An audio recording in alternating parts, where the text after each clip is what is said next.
предните две видеа от серията, посветена на коефициента на ефективност на Кауфман, разгледахме резултатите от 12-месечна симулация на 16-те най-търгувани валутни двойки и пазари.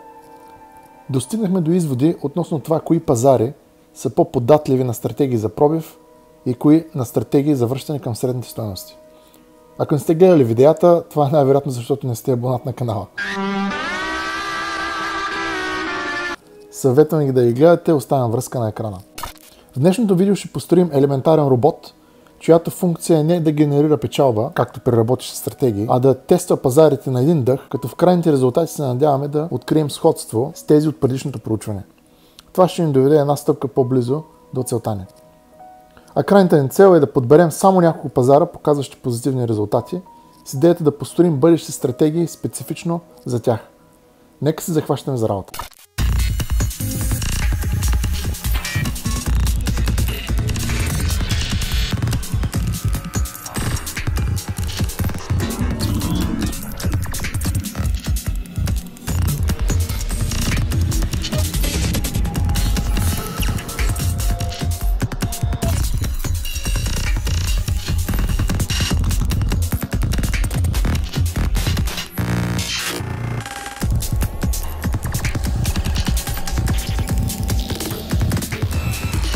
След редица опити, ето ги резултатите от 12-месечните тестове.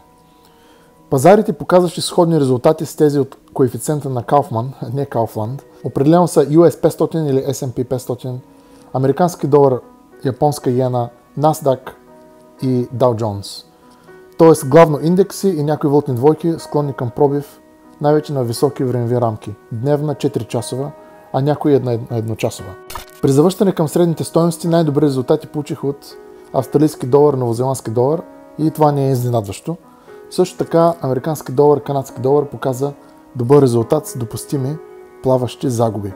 В таблицата избор на пазари съм представил пазарите, които според мен са подходящи за търгуване с стратегии за пробив или връщане към средните стойности. Ако вече търгувате тези пазари, уверете се, че стратегията ви е подходяща за пазара и времевата рамка. Аз ще използвам таблицата като източник на идеи при разработка на бъдещи стратегии, които смятам да публикувам на канала. Ето ви още една причина да харесате това видео и да се абонирате.